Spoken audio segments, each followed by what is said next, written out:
Congratulations! If you're seeing real progress with your symptoms and level 1 and 2 exercises are comfortable, it's time to increase intensity slightly. Level 3 exercises are designed for individuals who may be returning to running, higher level sport, or dynamic movements. An important note is if your goal is to not return to higher impact activity, you can continue with level 2 exercises long term and maintain strength, mobility, and symptom control. Level 3 is optional and for higher level progression only. As always, refer to your handout and universal guide to safe exercise and ensure you do not push past a pain level that is a 3 out of 10 or more. If an exercise aggravates your symptoms, pause and return to lower level exercises. Some guidelines for level 3: continue level 1 exercises daily and level 2 exercises 2 to 3 times per week as your foundation. Progress only when symptoms remain calm, movements are controlled, and form is correct. Keep plyometric volume low at first and increase gradually as tolerated.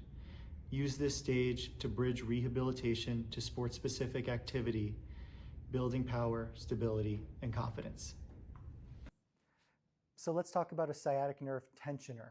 This is very similar to your sciatic nerve glide, and it's actually going to replace your sciatic nerve glide in the program that you've created for yourself.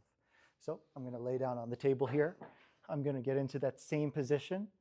The only difference here is when I straighten my knee, my head is going to come up from the pillow. Foot back, forth, knee and head come down.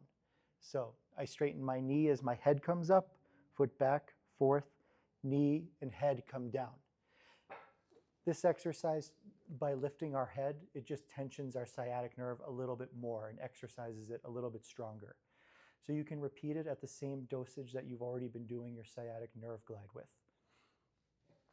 Let's talk about deadlifts. This is a very common exercise, and it's a great exercise when it's done correctly to strengthen our legs, which in turn will help support our low back. Deadlifts can also be an exercise when done incorrectly that actually cause sciatica. And I see a lot of patients here in the clinic that come in after gym injuries. It's simply just from doing them with incorrect form. So let's talk about how to do a deadlift correctly. Here I have a step with a little weight. You don't have to go crazy with the weight. I'm going to set up on both sides of the box here. The key is my chest is staying up and my back is staying nice and tight. I'm using my legs to come down to the weight, and I'm just standing up with the weight, keeping my chest up. So I'm keeping my chest up, down to the box and up, using my legs to drive that weight up. A deadlift is a leg exercise. Our back will be recruited when we use our legs. The biggest mistake that I see that patients tend to make in the clinic when they come in here is thinking that it's this low back exercise.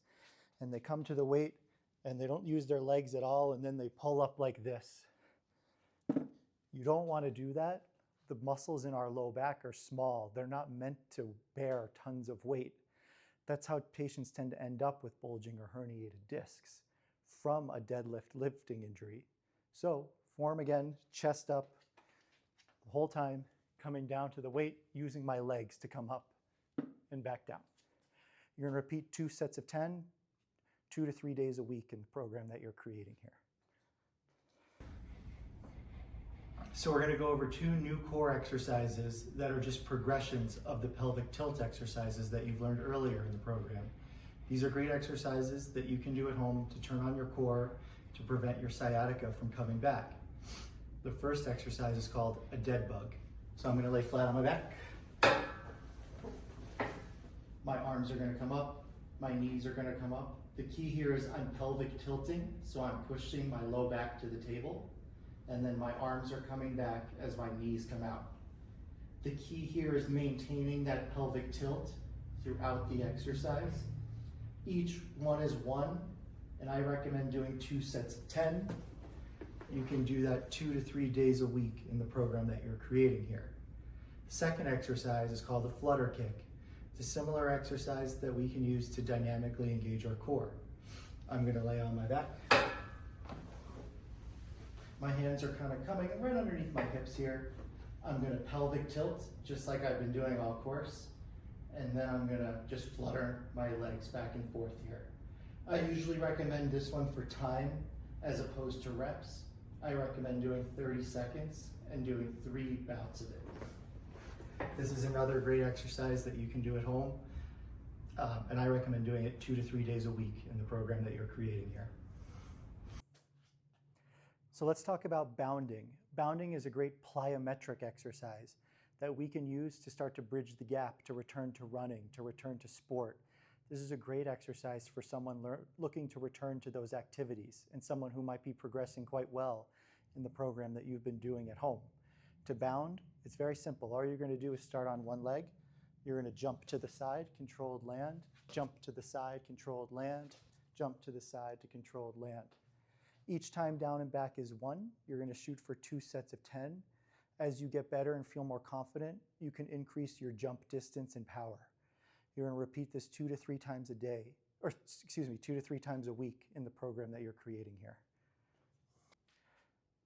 Let's talk about split jumps. This is another plyometric exercise that we can use to start to bridge the gap to higher level movements, such as running or sport. So this is a great exercise for someone looking to return to those activities. All you're going to do is stagger your stance. You're going to jump, split, jump, split, jump, split, and so on and so forth. Each one is 1. You're shooting for 2 sets of 10.